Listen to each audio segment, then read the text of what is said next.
हम ये जो 20 तहरीक इंसाफ के मुनरफ अरकान हैं उनके लिए रेफरेंस इनको आपको पता है पहले शो कॉज नोटिस दिया गया था। इनमें से कई ने जवाब दिया, कुछ ने नहीं दिया, लेकिन जो जवाब आया वो भी ज़ाहिर है तसल्ली बख्श नहीं था।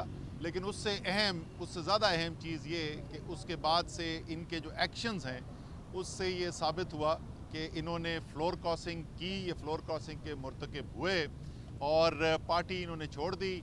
आइन बड़ा वाज़े है, 63A ये कहता है कि अगर पार्टी हेड को ये नज़र आए कि कोई रुकन जो है वो मुनरफ हो गया है, उसने पार्टी छोड़ दी है, तो उसके ख़िलाफ़ वो रेफरेंस स्पीकर के पास दायर करता है और जो उसके बाद वो इलेक्शन कमीशन भेज दिया जाता है और इलेक्शन कमीशन ने उसके ऊपर फिर फ़ैसला करना है।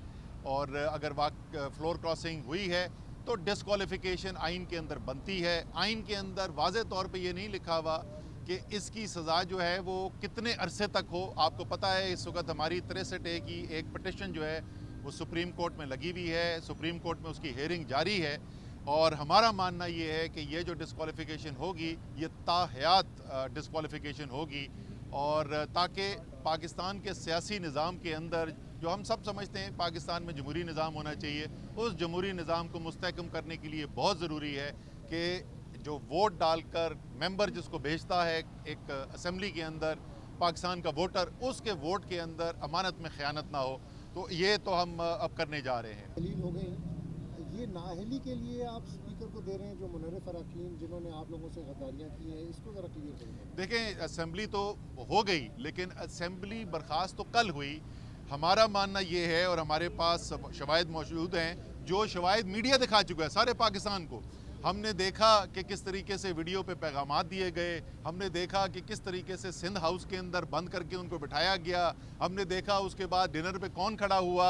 तो ये तमाम सब्सटेंटिव एक्शंस अंग्रेज़ी में कहते हैं, यानी ठोस इक़दामात जो उन्होंने लिए आइन के अंदर वाज़े है।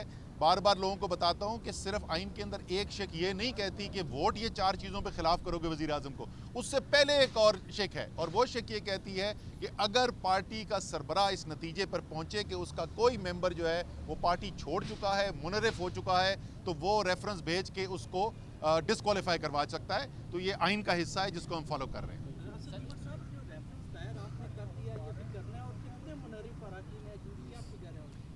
20 लोग हैं जी जिनके खिलाफ इस वक्त ये डिस्क्वालिफिकेशन की रेफरेंस फाइल की जा रही है और इंशाअल्लाह ताला उम्मीद यही है कि आइन जो है और कानून जो है उसके ऊपर अमल दरामद किया जाएगा और जो बिल्कुल एक वाज़ेह हकीकत है उसी बुनियाद पर फैसले किए जाएंगे।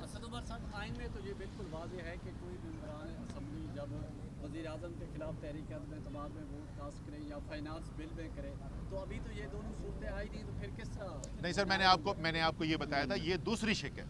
ये शेक के वो 4 उसके अंदर कंडीशंस हैं कि अगर उनके अंदर वोट वो पार्टी के खिलाफ दे तो वो उसके बाद नाअहल हो जाता है। लेकिन उससे पहले एक शेक है जिसका वोटिंग से कोई ताल्लुक नहीं है। वो ये कहता है कि पार्टी का सरबराह, और उसके अंदर ये नहीं तशरीह की गई कि वो पार्टी का सरबराह कैसे उस नतीजे पर पहुंचता है। वो कहता है अगर पार्टी का एक सरबराह इस नतीजे पर पहुंचता है कि उसकी पार्टी का कोई मेंबर जो है वो पार्टी छोड़ गया है तो वो रेफरेंस दाखिल कर सकता है, उसको डिस्क्वालीफाई करवा सकता है। और जैसे मैंने कहा कि इस केस के अंदर हमारे पास एक नहीं, एक से ज़्यादा शवाहिद मौजूद हैं। तमाम मीडिया सारे पाकिस्तान को वो शवाहिद दिखा चुका है, इसलिए हमारे ख्याल में कोई शक नहीं कि वो पार्टी छोड़ गए। बहुत बहुत शुक्रिया।